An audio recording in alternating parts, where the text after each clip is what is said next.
Will the camera turn on? It appears it will not. Hey, there we go. Welcome in.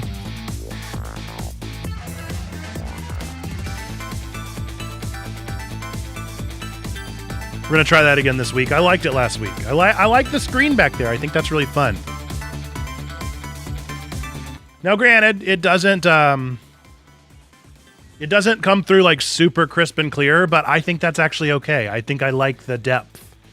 Because, I mean, it's just slides, you know. Nobody really needs those. How we doing, folks? Good morning. Not used to having Twig in the morning. Although I don't mind it, I will be real with you. I think that news in the morning kind of feels right in a way. It's been a busy morning. I have a lot to do today and don't have a lot of time to do it, but am I peaking like crazy? How do I sound? Because the OBS filter is saying that I am peaking like crazy.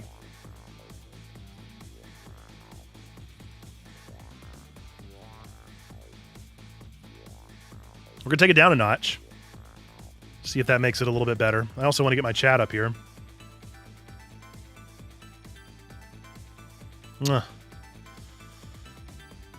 No good. No good. No good, no good. Well, how bizarre.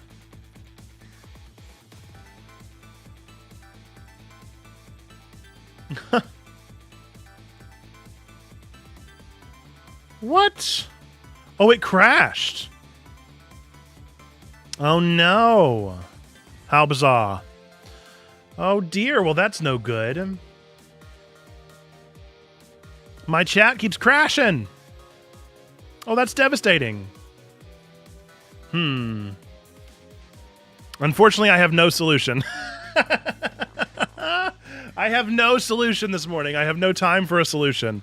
Let's see. I guess I could go to an oldie but goldie. Gosh, what was it called, though?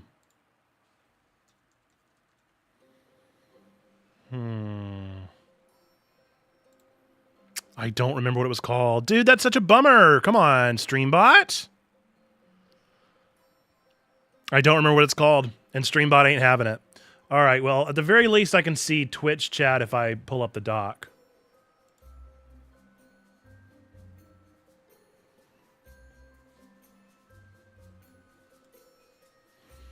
At a bare minimum.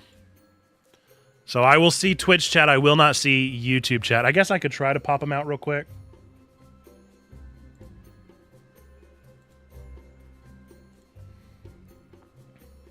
Yeesh, what a morning, huh? All right, I can now see YouTube chat as well. But you guys can't see each other, which is a bummer. Also, my computer be chugging, so hopefully we don't crash everything. All right. Let's get into the show. Let's pause Spoofy. Everybody say bye, Spoofy. And let's crank up the audio because we got some things going on today. Hope you're all well. This is annoying. This is very annoying. That is better. Not much better, but a little bit. A slight bit better. Hope you're all having a wonderful Friday morning. Thanks for joining us for a special morning edition of Twig. Last night, the southeast of the United States experienced some thunderstorms, and I just didn't know how bad it was going to get, and so I got scared, and I didn't want to risk it for the biscuit, so I stayed home last night. But today, this morning, hello, we're going to have Twig. So we have some good news to talk about, some exciting and fun things to go through, if I can get it to go. Hopefully, I'm going to turn off this fan. It gets real hot in this office. I do have the 3D printer running in the other room, so there may be some background fudge, but it'll have to do. So we're going to get right on into the show here, theoretically. Let's see. What can I do with this YouTube chat? I don't know, dude. I'm sorry, YouTube. I don't know if I'm going to be able to look at your chat. I'm going to try my best, but it's just really easy to see Twitch chat. It wasn't that bad here either, DGC. It really was not bad at all. Here's the thing. Rather safe than sorry. I'd rather be safe than sorry. You know, it's not like I am. It's not like I'm reporting on something that's going to be like do or die for somebody. I'm just sharing nerdy news, which I love to do, but it's not necessarily worth too many risks. You know what I'm saying? So that's that. That's what we did. Looking forward to today's show. If you don't know where you are, this is Twig. This is the Week in Geek. This is our weekly geekly news show. Talk about all sorts of nerdy and geeky things, things that are going on in the news. We have some games, we have some bits, we have some segments, all sorts of fun stuff, and I am looking forward to sharing them with you today. And in order for us to get into that, we got to start the show. But I did want to say that stay in the chat, hang out with us, keep engaging with us. We're going to talk to the chat, be with you this morning. So don't feel like you have to be quiet. Don't feel like you have to leave. You can certainly be a lurker if you want to be a lurker, but don't feel like you got to be a lurker is what I'm trying to get at here. Our first question, as always, is what have you been watching, playing, and reading? So if you want to get a head start, you can go ahead and start answering that question. And I'm still peeking. I'm peeking like crazy. If anybody's listening to the show, please let me know if my microphone sounds super crunchy or if I'm like peeking out and because I keep seeing it and it's bothering me. All right. Without further ado, folks, I just did it again. I just peeked again. It's driving me crazy. Oh, and now my encoder's overloaded. This is a morning, folks. Let's get this over with. Welcome on into Twig.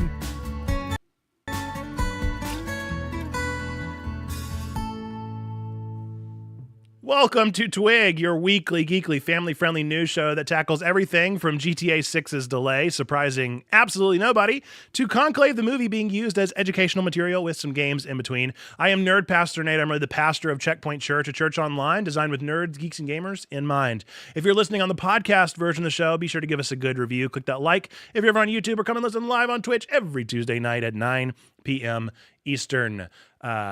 No, it's actually Thursday nights at 7 p.m. Eastern. That was an old rule of thumb. Can't get that out of my head. Anyway, we're going to be starting, as we always do, with our What You've Been Watching, Playing, and Reading. So I've got some people typing in the chat, although you can't see them on screen today because of OBS technical errors, as is custom. But we've got some folks that have already let us know, so I'm going to read these, let you know what I'm seeing, and then see if we've got anything else coming up after that. Wizened is playing Crime Scene Cleaner and Paleo Pines, and Tetracoma has been watching streams of Expedition 33 lately. Very nice. I'm actually going to talk about that here in just a second. So I got to see 2 movies, which was a real feat. I normally don't get to see any movies. So I got to see Sinners, the latest Ryan Coogler film, and then Thunderbolts, of course, the latest Marvel film. Got to watch both of those. They were both fantastic. I liked them each in very different ways. Sinners is everybody's kind of hailing it as like film of the year. They're saying it could really be a contender. I agree that it could definitely be a contender. I don't think I liked it as much as everybody I want more, actually. Like, the irony is that I gave it a 4 out of 5 stars because I think they should have been a longer movie. I think it should have... It had all these thread lines that it was weaving, and I wanted them to cinch up, and some of them, because they didn't cinch up, felt ham-fisted into the film. In particular, I'm talking about the KKK through line, which of course makes sense. For those of you that have not heard of Sinners, this is a story about 2 twins who move back from... Chicago, maybe somewhere up north, out wherever Al Capone was. They move back down south from that to work amongst the slave plantation owners and all that kind of stuff. And they are opening up a new, a new thing that will attract people in town, trying to start up a new business, a new franchise. And then vampires come in and kind of mess everything up. It was a very good movie. Michael B. Jordan, exceptional. Ryan Coogler, of course, of Black Panther and the Station, Fruitvale Station. Just an exceptional filmmaker. And it does everything really, really well. It talks about race in a really fascinating way, and it talks about like immigration in some really fascinating ways. And it's a fantastic movie. It's one of the best acted movies maybe ever. It's definitely a masterpiece, like unquestionably.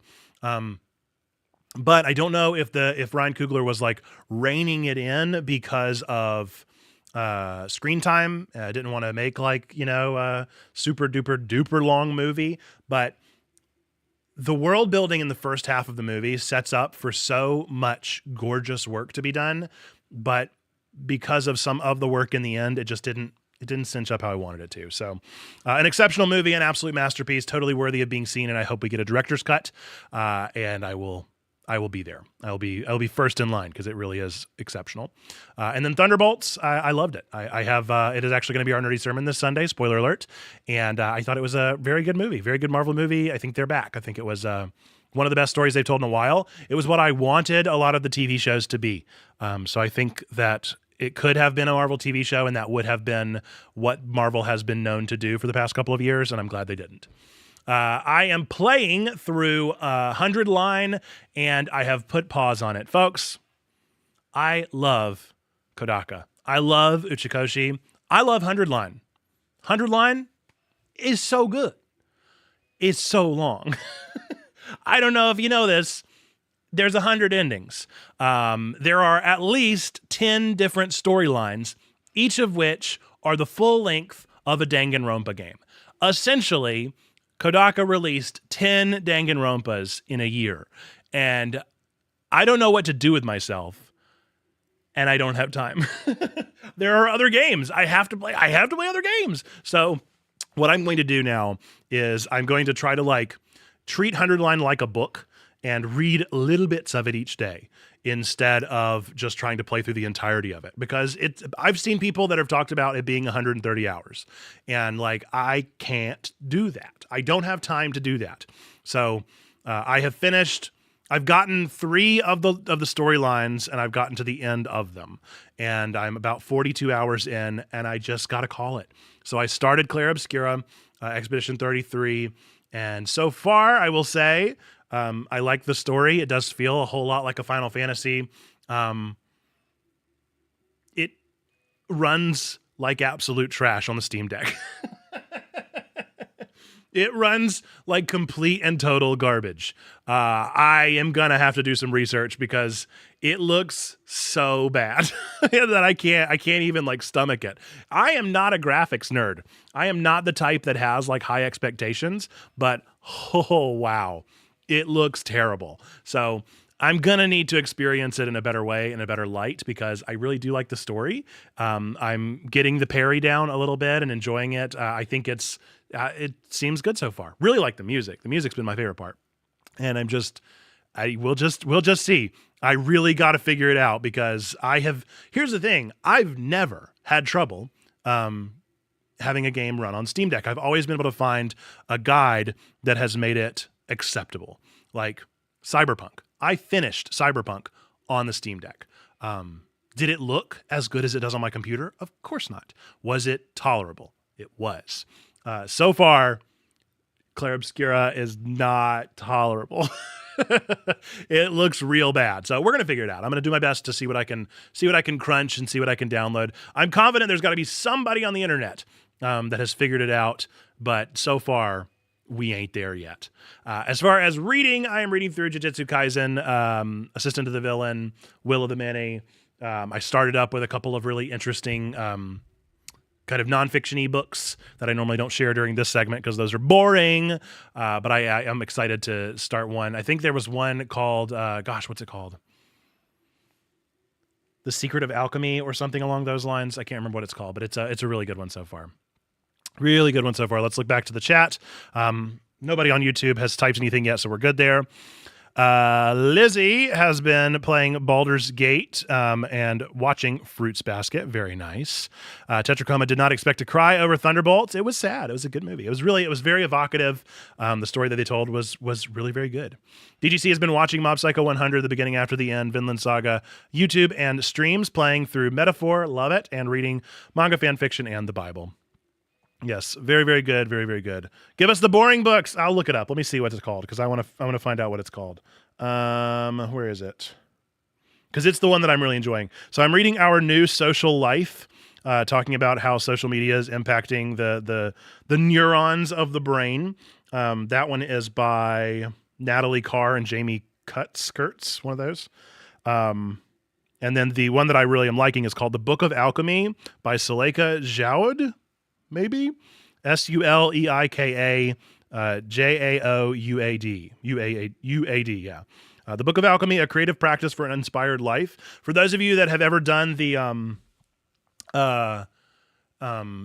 morning pages, if you remember the morning pages that popped off a little while ago, yeah, it's that.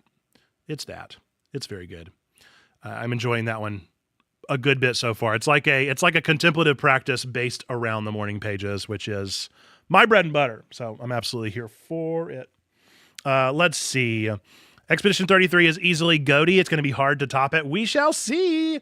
I've got a lot of games that are fighting for that right now. So I'm excited to give it that chance and to see if it earns that title for me. Obviously, I have a feeling. I just said it, right? Like 10 Danganronpas, my favorite game franchise of all time, packed into one game. Like, for me, it's going to be really hard for that to be beat. Just because of pure, like, in your face, like, just so much. It's so many. It's so many things all at once. So I don't see any way that I won't say 100 Line as my personal GOATY, but I do think that the unequivocal GOATY, the one that is kind of from the community, does seem to be that seems to be a real contender. Let me see, because I feel like I've played. What have I played this year? Blueprints, very, very good. Avowed was very, very good. I keep hearing good things about Wanderstop, although I have not finished that one yet. Yeah, we'll see. We'll see where we get. I'm going to be really curious to see if we get like an indie year. You know what I mean? Like, what if our GOATY is stacked between like Split Fiction, a debatable indie, Avowed, not really an indie, Blueprints, unequivocally an indie, Expedition 33, an indie. Like, imagine that. That would be incredible. That would be so cool if we just have these like stacked on stacked on stacked indie games in the GOATY position, just kind of like sticking it to the AAA scene. I would love that. That'd be really fun. Okay. Without further ado, let's get in some of our main headlines, because I do have a meeting at 11, and so I can't talk too much about all these things as much as I do very, very, very, very much love them. We're going to get into our first one, which is, of course, some news about the Pope. It's been a big 24 hours for the Pope. Yesterday, whenever I wrote out this show notes, I did not expect as much to happen as has, but that is life. The film Conclave, a thriller dramatizing the secretive process of electing a new pope, has taken on unexpected relevance as real-life cardinals, including the one that was elected to pope, prepare for an actual conclave following the death of Pope Francis in April, with many of the 133 participating cardinals never having been through the ritual before, particularly those from smaller or remote parishes. Several have reportedly turned to the film for insight. A papal cleric told Politico that Conclave, starring Ralph Fiennes, is being praised for its accuracy and has even been watched by some cardinals in theaters. The blending of art and the real-world tradition highlights the power of storytelling in shaping and informing global religious events. Notably, Robert Prevost, who is now Pope Leo XIV, has attributed this movie to being a part of his process, which is just incredible. The fact that this movie and Ray Fiennes inspired and molded the process of the conclave is really very, very intriguing. A super cool twist of events. As an update to this news article, I did mention, right, that we have a new pope, Pope Leo XIV, who was Cardinal Robert Prevost, who is from Chicago, was born in Chicago. So a lot of us are kind of claiming him as a U.S.-born pope. Of course, not most, but a big chunk of his life was also spent in Peru, where he was serving a parish and a people, like on a mission to the Peruvian people. So he speaks very fluent Spanish, as well as Italian, as well as Latin, and then I'm sure some English as well. And so very cool to see somebody that is U.S. born, the first ever U.S. born Pope, but seems like he may be owning a little bit more of his Peruvian context, family that was built around him. So really fascinating. We did watch some of it live together over on our Discord, which was fun. We kind of live tweeted it for those of you that remember those good old days, which was a ton of fun. And it's exciting. It's exciting stuff. I know that. So obviously, for those of you that don't know, Checkpoint is a Protestant out of the United Methodist Church. So we have ties to the Church of England, but we do not really have ties beyond just kind of the church, lower C Catholic, to the Catholic Church. So it always tends to be like this weird tension between like, can we talk about Catholic things? Can we not? Checkpoint itself is very much definitely interdenominational. I would argue that even interfaith to a certain extent, like we are certainly we are willing to be open to everyone in our Discord spaces. We don't require anyone to even be a Christian to be in our spaces because, of course, that would be silly as we're called to reach all people. And so we're trying to tell people about Jesus, but we're certainly not trying to force Jesus upon anybody. And so all of that goes to say that we talked about it because it's interesting and cool stuff. And we certainly have plenty of Catholics in our space that wanted to weigh in and share a little bit of this process. Plus, it's a historic moment, no matter how you look at it. This is, regardless of where you might be denominationally, the Catholic Church electing a new pope is a humongous deal. So fun stuff, more to hear, I'm sure. An article just came out this morning from IGN that says that Robert Prevost, now Pope Leo XIV, it plays Wordle. So he's a gamer. He plays Wordle and Words with Friends, which is delightful.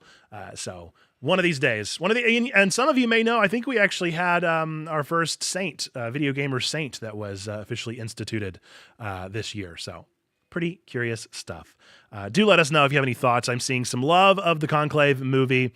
Definitely been to a Wawa. Yes. And yeah, I did see, so one of the cardinals that was high up in the runnings was Cardinal Pizzaballa, which is hilarious. Very Italian name, obviously. And so there have been some digs now. I don't think they see it as a competition. I don't know. I've not watched Conclave yet. Maybe that reveals some of the competitive nature. But the Chicago pizza, the deep dish pizza, won over Pizzaballa this time. That's the meme that's going around. It's very good stuff. All right, let's get into our next one, which has to do with GTA 6. Grand Theft Auto 6 has officially been delayed to May 26, 2026, pushing it about 6 months past its originally teased fall 2025 window. The impact is seismic across the video game industry. While it's disappointing for fans, the delay is a major relief for developers who had been scrambling to avoid releasing their own titles near what's expected to be a record-breaking launch. Industry insiders predict GTA 6 could generate over $3 billion in its first year, with speculation it might become the first $100 video game. Rockstar's delay appears to reflect a new internal culture, prioritizing healthier work conditions over the brutal crunch of past projects. Despite the setback, this move might also give other publishers charity and confidence in scheduling their own releases. Rumors of a Switch 2 version add intrigue, and many believe this title could define the gaming landscape for years if Rockstar can meet those towering expectations. Fascinating.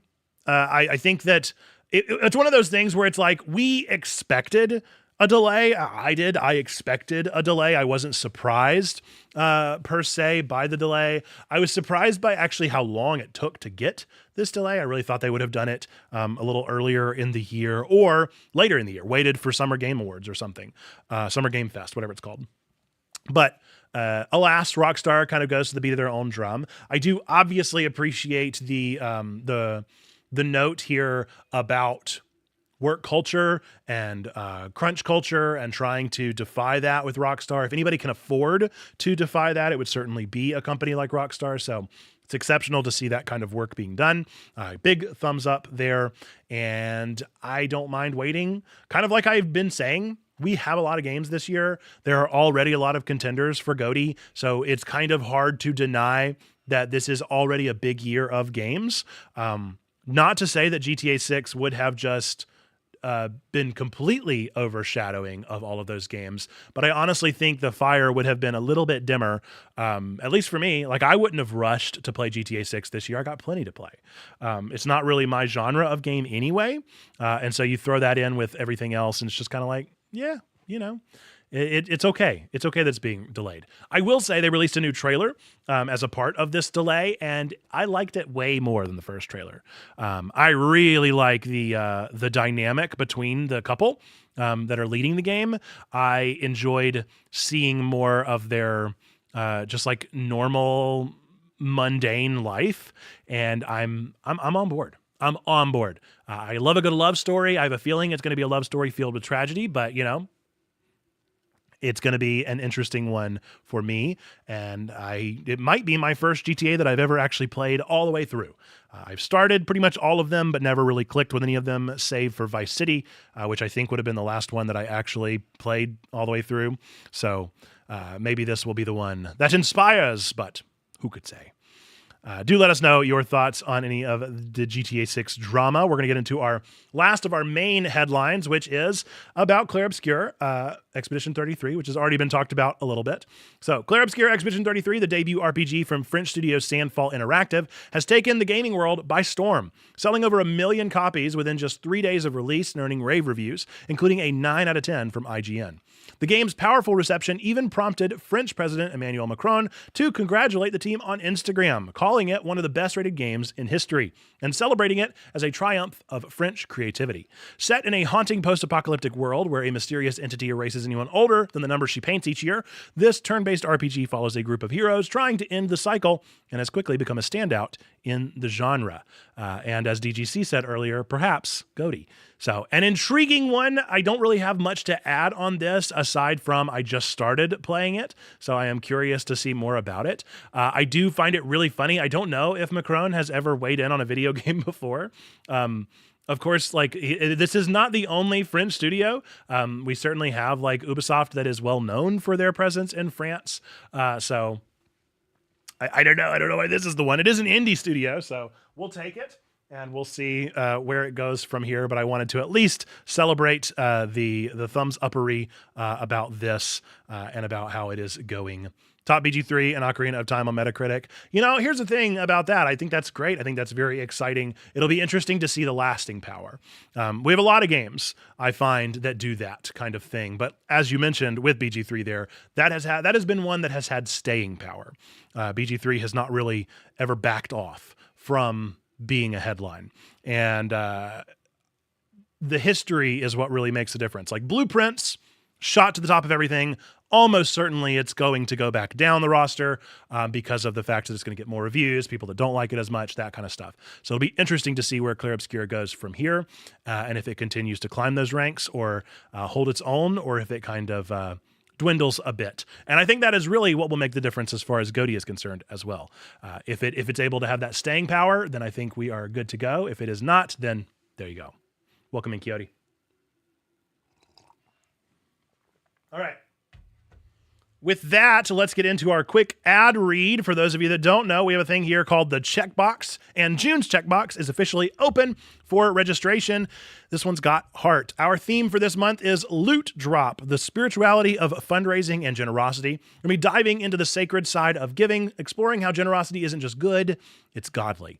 The checkbox is going to be packed with thoughtful, nerdy items to help you reflect on what it means to share, support, and give with joy. And remember, this quarter, 10% of our earnings are going towards California wildfire trauma relief. So whenever you subscribe, you're not just receiving something, a cool thing in the mail, you're also giving back, not just to Checkpoint, but to our charity for this quarter. If you are ready to open your inventory and your heart, sign up now at bit.ly/mana and or if you're on Twitch, !mana, or if you're on YouTube, I'll try and remember to link it down below. Very good, very cool stuff. Appreciate those of you. This is going to be a really short cycle. We're going to start working on how to make the checkbox more efficient. So some notable things that are going to be added on this month also are going to be a yearly option. So now you can sign up for an entire year of the checkbox, either premium or base box if you want to help us with shipping. So that is a new option, a new thing that is in your corner. And then it's also going to be, like I said, a much tighter window. So I'm cutting off the date on May 15th. So you have 6 days from now. 6 days is one of our shortest cycles that we've had to sign up for the checkbox. But we're trying to push everything back so that I can start working on the items by the 15th of the month prior.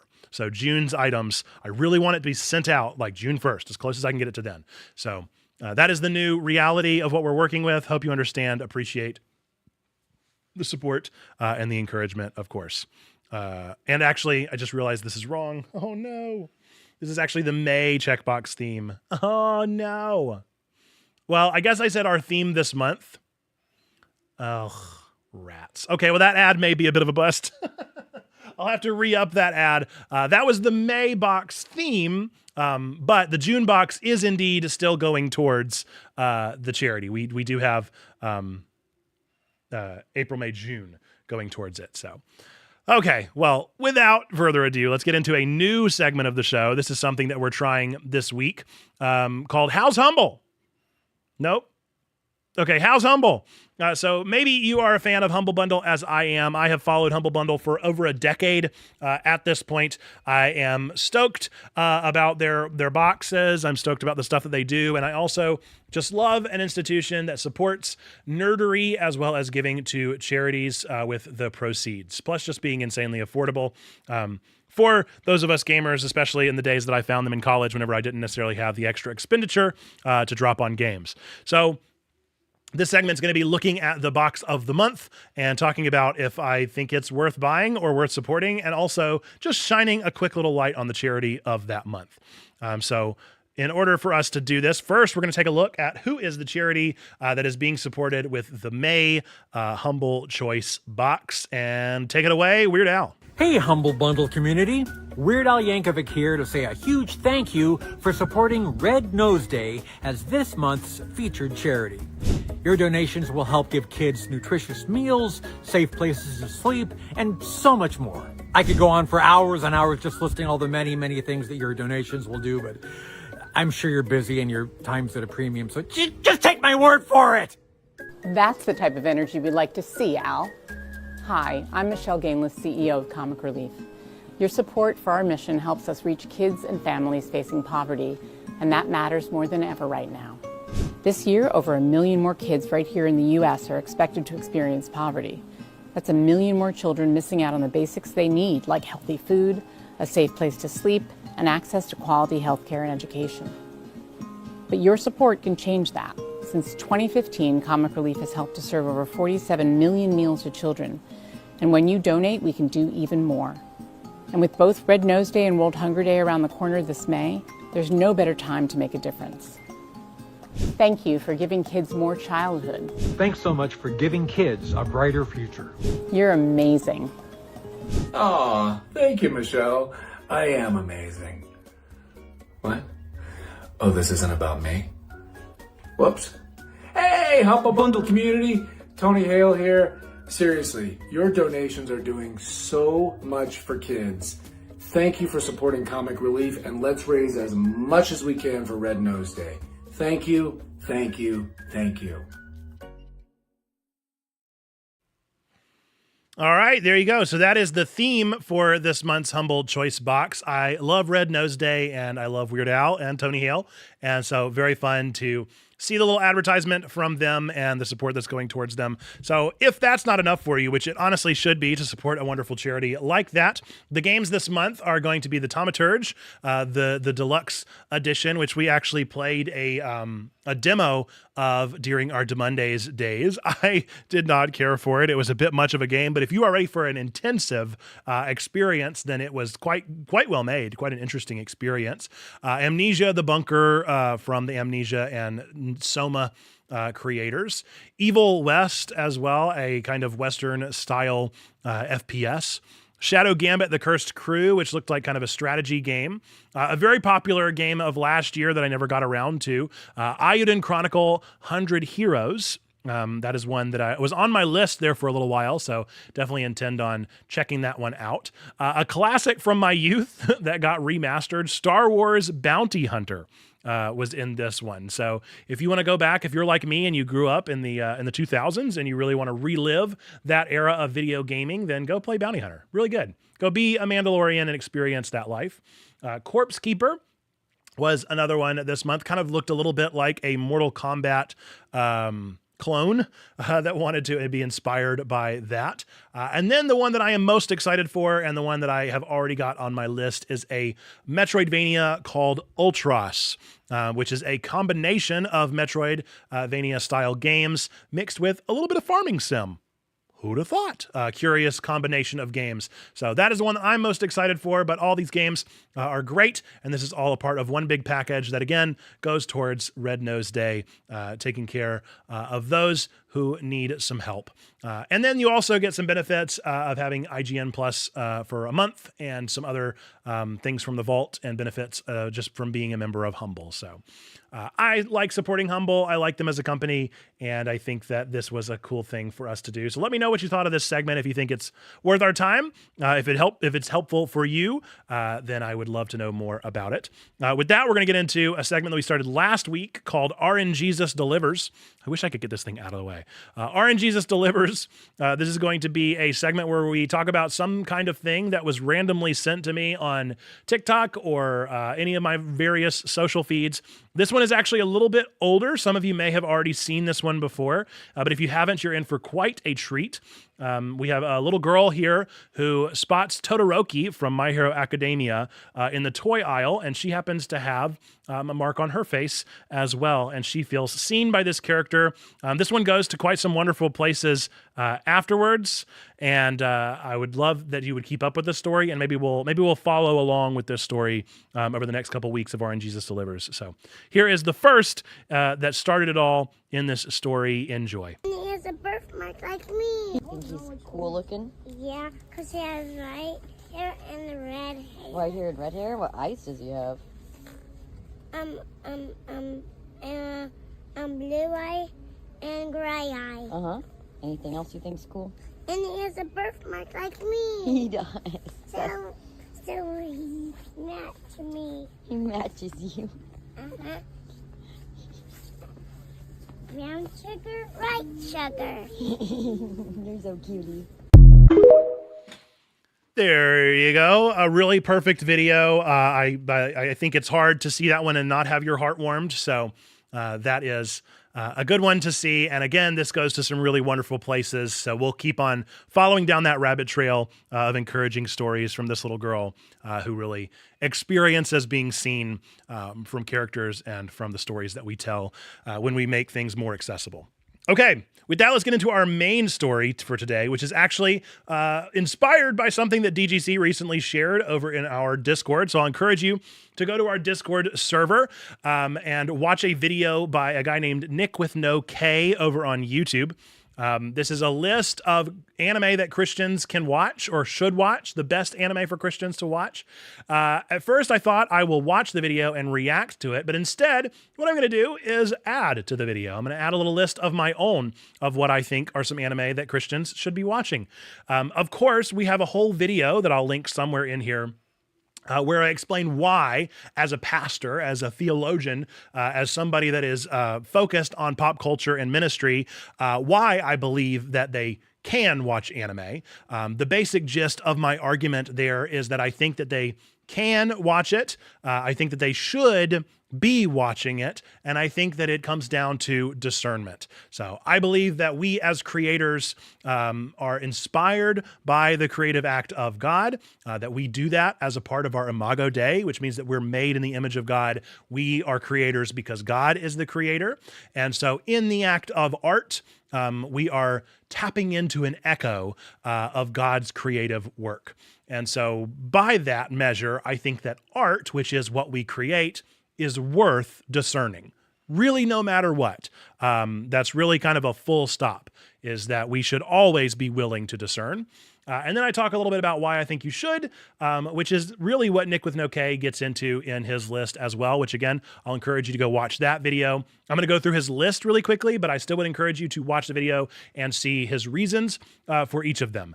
There are some real shocks on here, some real surprises that I was delighted to see, some that I definitely did not expect to see on the list. But I think we probably see eye to eye of the reason behind the potential of these stories to elucidate something within us as Christians. Of course, the Bible, right, our prima scriptura, we are inspired by and we know Jesus through the Word, but also we can experience the Spirit through the things that we consume elsewise.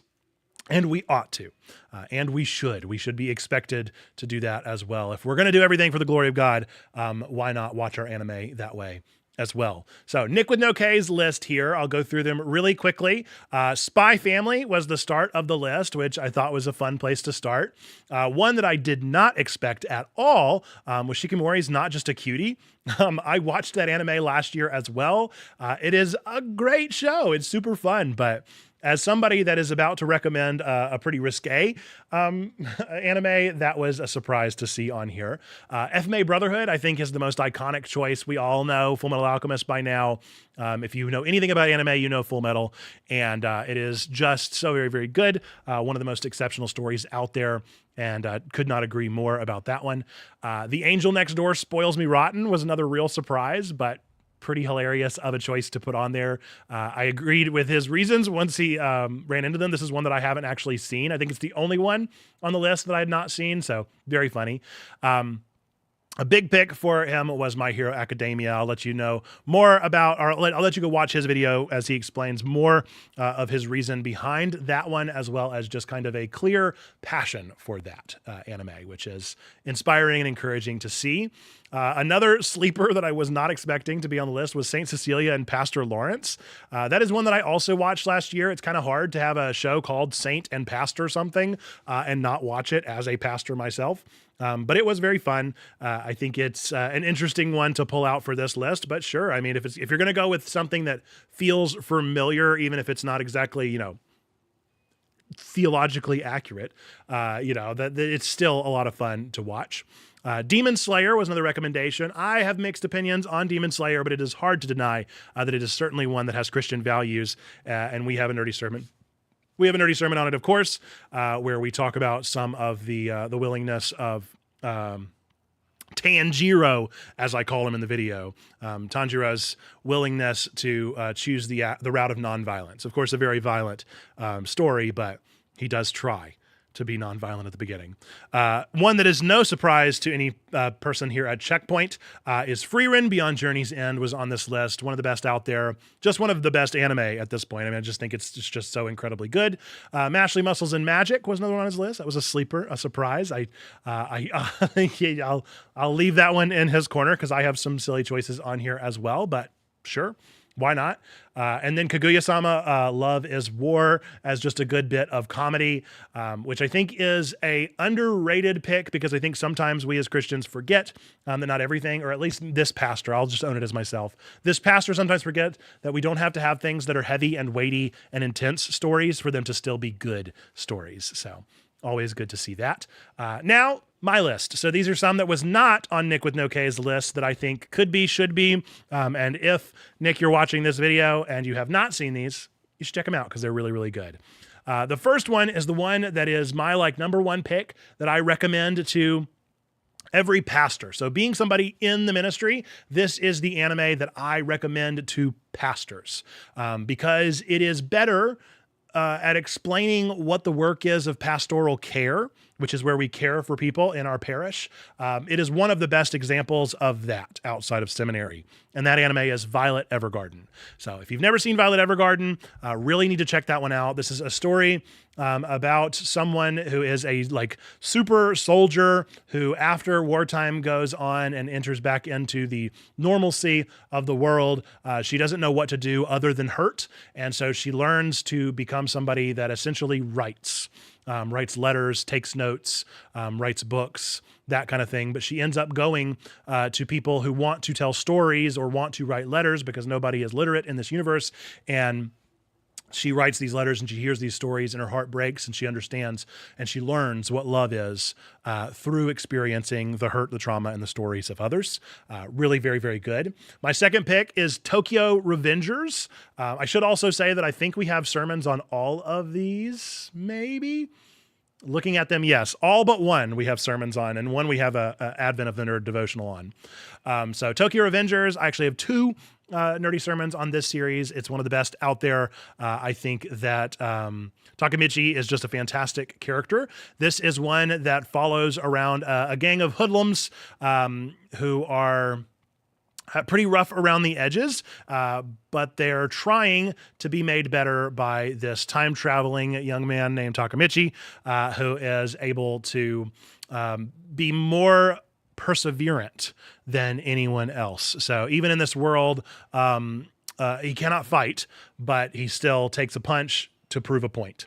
A very good story, one of my favorite time-traveling stories. And even though it didn't end exactly how I wanted it to, boy, did I enjoy the journey. So one of the best examples of darkness and how we can overcome it. The third one, this is one that I was actually really surprised was not on Nick with No K's list. I think this is as obvious as Full Metal Alchemist, and that is Gurren Lagann. This is also the one that I don't have an official nerdy sermon on. This is just the Advent of the Nerd. But if you have never watched this anime, it is just one of the best out there. If you like mechas, if you like bots, you'll like this show, but it's certainly not what it is about. This is a story of Kamina and Simone and a gang of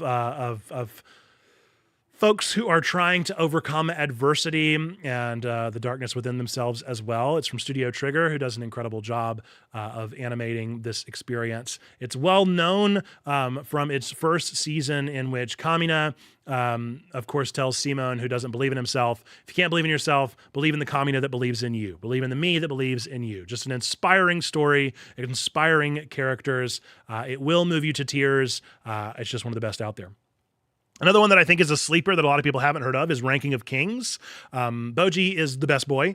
He is a little king amongst a world of giant kings, and whenever his dad dies, he has to kind of fight for the throne and figure it out. It's like if Game of Thrones met Studio Ghibli. Boji is an important character for a lot of reasons, not only because he is mute and deaf and so represents a really fascinating aspect of accessibility, but also because he is, like Takemichi in Tokyo Revengers, an extremely perseverant person. He is somebody that has a never say die attitude and inspires those around him by his willingness to push forward.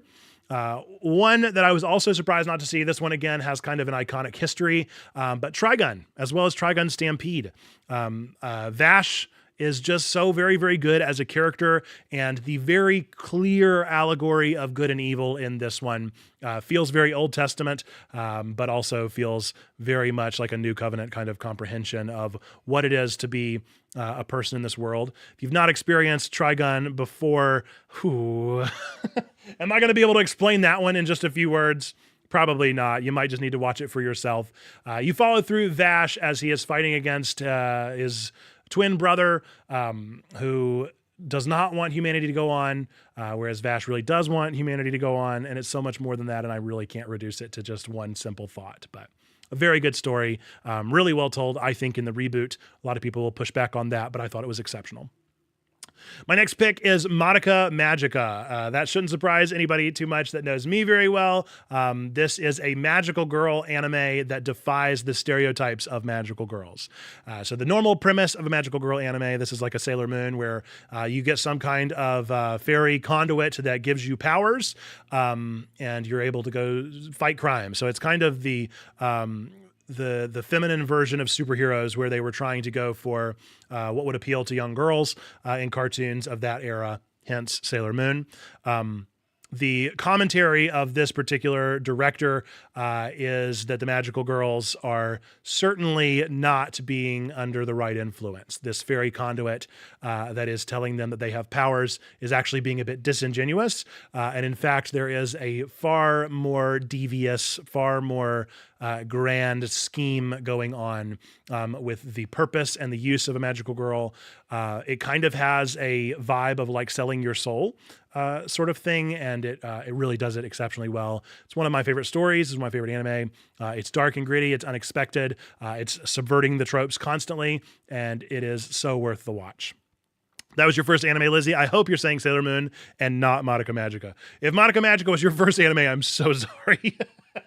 I'm so sorry. That would never be the first one I would recommend to somebody, because that is absolutely a couple years deep in anime before you watch that one.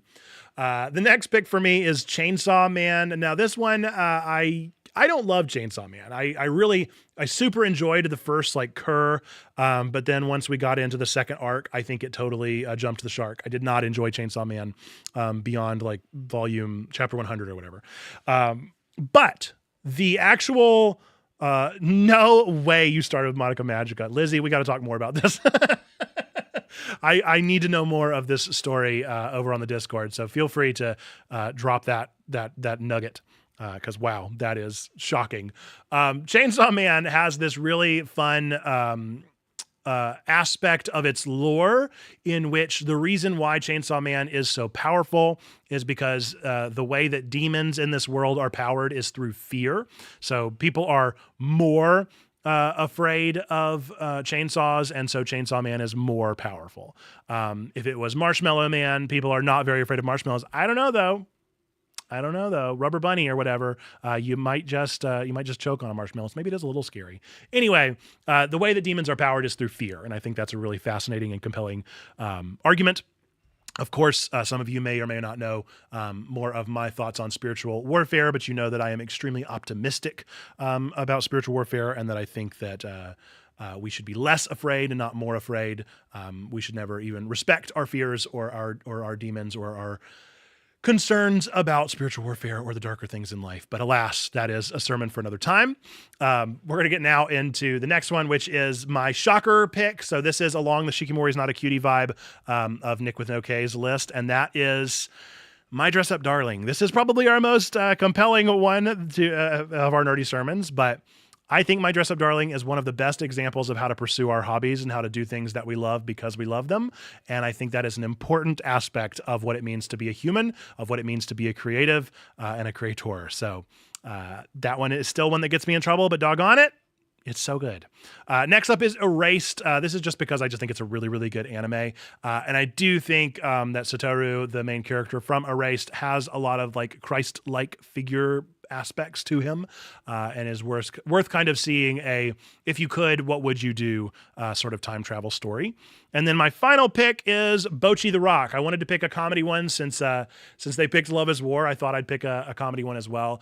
Bocchi, as I allude to in the nerdy sermon on Bocchi the Rock, is a story of how to get along, of how to come past our differences and learn to relate to each other despite them. So this is a story in which Bocchi is a incredibly introverted, shy, socially adverse person who also happens to be wickedly talented at guitar. And she ends up being found by a band, but she doesn't want to be seen. And so that ensues the antics. It's originally a 4-panel comic that went on to get an anime adaptation, and it's really very, very good. I think it's very funny. I think we're getting season 2 this year, and I'm super duper excited. So there you go. There's my list of what anime Christians should be watching. What are the best anime that Christians should watch? There's my list. Let me know if you checked out Nick with a K's list. Let me know if you would pick any from my list. There are always more on there as well. DGC dropped in the chat there. Fruits Basket and Promised Neverland could be added to the list. Hey, look, spoiler alert, folks. Checkpoint Church puts out nerdy sermons every single week. These are 10 to 15 minute video essays on video games, anime, movies, all that sort of stuff. And last I checked, we have 62 nerdy sermons on anime. So this is just the beginning. This list is only the tip of the iceberg. We have so many more anime we could talk about. There are so many more that I could put on this list, so many more that I love that I think people should be watching. So, hey, look, there you go. You have over a year. If you watched one every single week, you have over a year worth of anime nerdy sermons to watch. So there you go. There's my shout out. And thank you, DGC, for reminding me of that, because there are a lot of good anime out there, clearly. At a bare minimum, and this is a comment I actually left on Nick with No K's video, at a bare minimum, we have 62. So It's a thumbs up for me on anime. I think God is doing amazing things through art, and it is through our discernment that we are really able to experience some incredible stories. So there you go. Thank you so much for watching this one. We're going to wrap up the main segment here with that thought. And of course, we do believe God loves you. We love you. You matter, whether you're a nerd, geek, or a gamer, whether you watch anime, any of those things. So be sure to check it out and join us on Twig next week. Okay. With that, we're going to get into our next segment of the show, which is...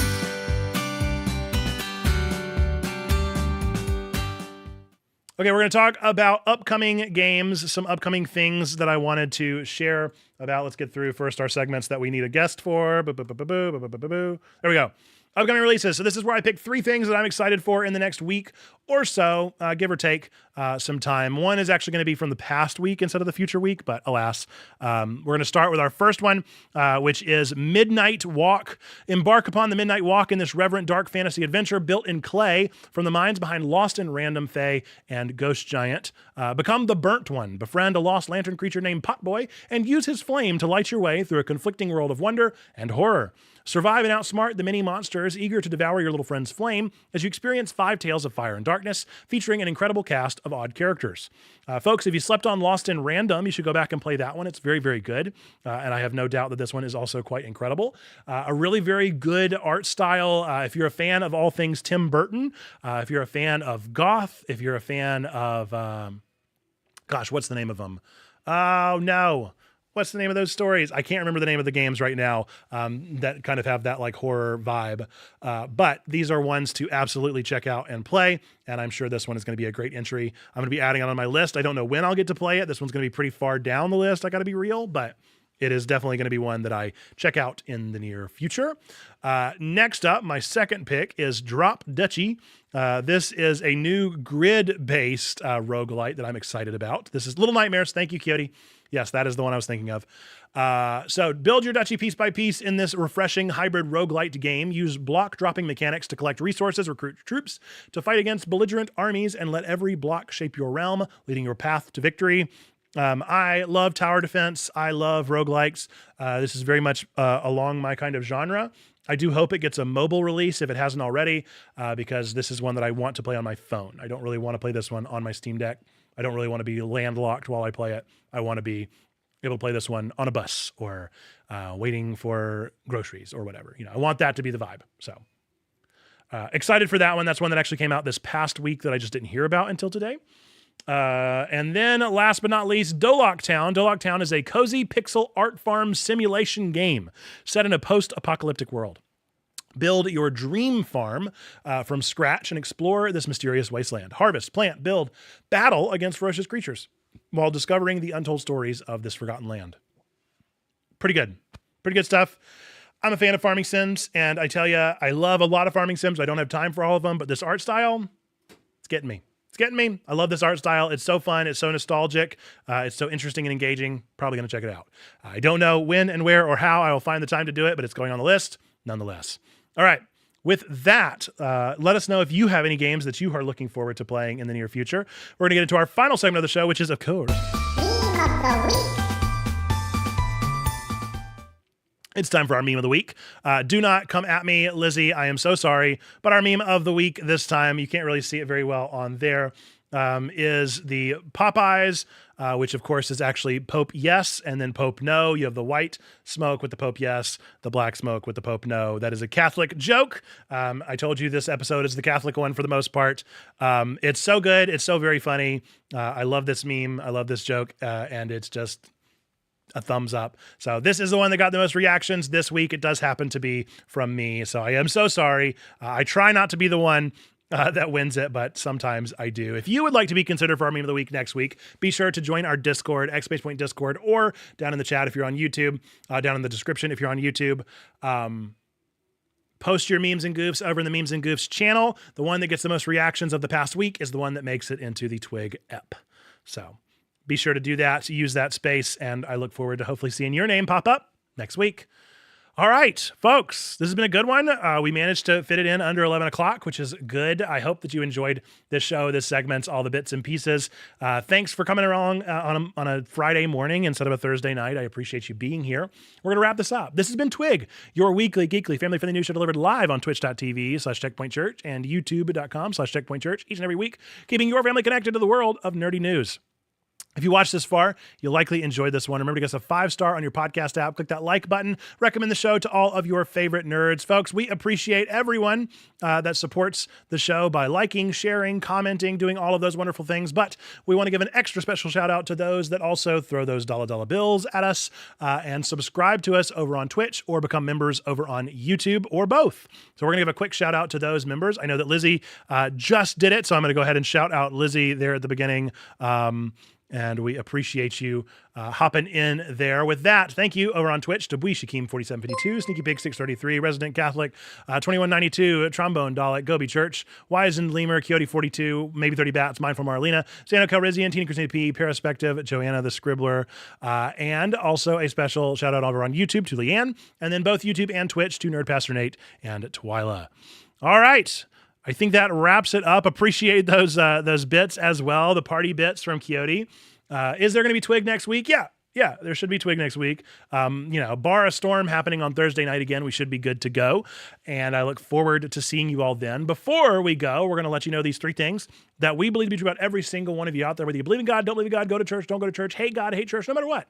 We still believe these 3 things to be true about you. Number 1, that God loves you, like really, really loves you. Number 2, we love you. We want community with you. That's what we're doing here. And number 3, that you, yes, you matter. You're a person of sacred worth. The world is a better place. Why? Because you are in it. Folks, with that, until the next time that I see you, whether that be over on our Discord right now or whether that be for Twig next week, I look forward to seeing you then. Until next time, folks, bye-bye!